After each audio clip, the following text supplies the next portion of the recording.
तो गुरु राग का एक जर्रा भी जब हवा में उड़ता है तो पता लगता है कितनी तबाही हुई है। यहाँ राग का जर्रा है ब्लड एंड चीज का खूनी बदला और रुक्स रेस्ट की बैटल, और तबाही है एलिसेंट और रिनेरा के बदलते रिश्ते, एमंड और एगन के बीच बढ़ता तनाव और डेमन एंड कोल जैसे कैरेक्टर्स में मानसिक रूप से बदलाव। तो आज हम बात करेंगे house of the dragon season 2 के बारे में और जानेंगे कि क्यों यह सीजन एक मास्टरपीस है, जहां लोगों का कहना है कि सीजन 2 उनकी एक्सपेक्टेशंस पर खरा नहीं उतरा। अब जब ब्लड एंड चीज का खौफनाक बदला और रुक्स रेस्ट की खूनी जंग हो चुकी है तो लोगों ने एक्सपेक्ट किया था कि आगे भी बस ऐसे ही एपिसोड्स मिलेंगे जिनमें होंगे एक के बाद एक एक्शन, वॉर, क्राइम्स और ड्रैगन्स। लेकिन शो क्रिएटर्स ने जो दिया उसने हमें कैरेक्टर डेवलपमेंट और इमोशनल डेप्थ में डुबा दिया, और जो सच है उससे आंखें मत चुराना क्योंकि इसी में असली बात छुपी है।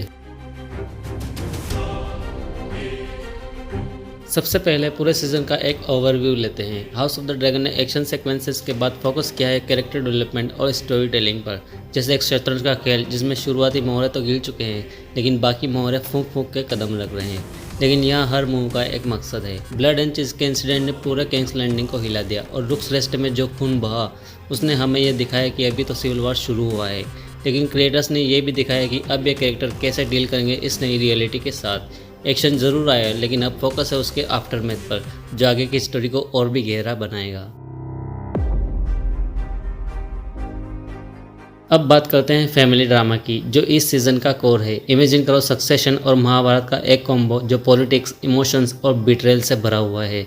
ब्लड एंड चीज के बाद एलिसेंट और रिनेरा के बीच की जो टेंशन थी उसने कहानी को एक नया मोड़ दिया, और फिर रुक्स रेस्ट के बाद एगन और एमंड के रिश्ते में जो कॉम्प्लेक्सिटी दिखाई गई उसने हमें यह बताया कि यह वॉर सिर्फ थ्रोन के लिए नहीं बल्कि एक दूसरे के एग्जिस्टेंस के लिए भी लड़ी जा रही है। ये सब चीज़ें एक स्ट्रॉन्ग बेस बनाती है जो आने वाले एपिसोड्स में और भी पावरफुल हो जाएंगी।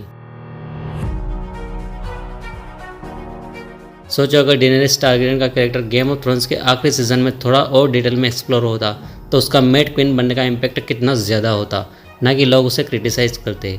रुक्स रेस्ट की बैटल के बाद क्रिस्टन कॉल जैसे कैरेक्टर की जो ग्रोथ दिखाई गई वो उसके फ्यूचर एक्शंस को समझने के लिए बहुत इंपॉर्टेंट है। क्रिस्टन जो पहले अपने रूल्स के लिए जाना जाता था अब उसने समझ लिया है कि वॉर के असली कॉन्सिक्वेंसेस क्या होते हैं। और डेमन जो अपने पास्ट से लड़ रहा था हेरेन हेल के इंसिडेंट के बाद अपने अंदर की डार्कनेस को एक्सेप्ट कर रहा है। ये डेवलपमेंट हमें एक डीपर अंडरस्टैंडिंग देती है ताकि हम इन कैरेक्टर्स के आने वाले डिसीजन को बेटर वे में कॉम्प्रिहेंड कर सकें। अगर आप डेमन के हेरेन हॉल वाले इंसिडेंट को अच्छी तरह से समझना चाहते हैं तो ऊपर आई बटन पर मैंने लिंक दे दी है, आप जाकर देख सकते हैं।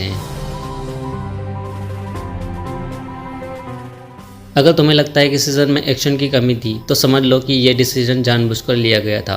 हाउस ऑफ द ड्रैगन ने अपना टाइम लिया क्योंकि क्रिएटर अब यह दिखाना चाहते हैं कि जो वायलेंस हो चुका है उसका असर अब इन कैरेक्टर्स पर क्या होगा। रुक्स रेस्ट की बैटल और द रेड स्विंग ने हमें एक बड़ी वॉर का प्रीव्यू दिया है, लेकिन अब उसके बाद क्या होता है ये सबसे इंटरेस्टिंग होगा।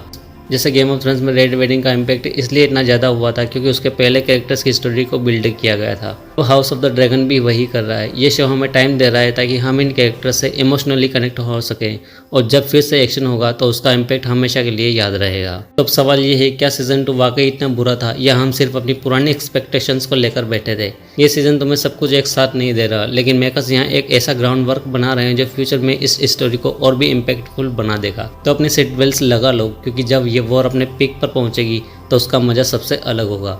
अगर आपको ये एनालिसिस अच्छा लगा तो उम्मीद करता हूँ कि आपको ये दोनों वीडियो भी बहुत पसंद आएंगे। तो वीडियो को लाइक करो, चैनल को सब्सक्राइब करो और नोटिफिकेशन बेल को ज़रूर प्रेस करना। ये है LS TV साइनिंग ऑफ।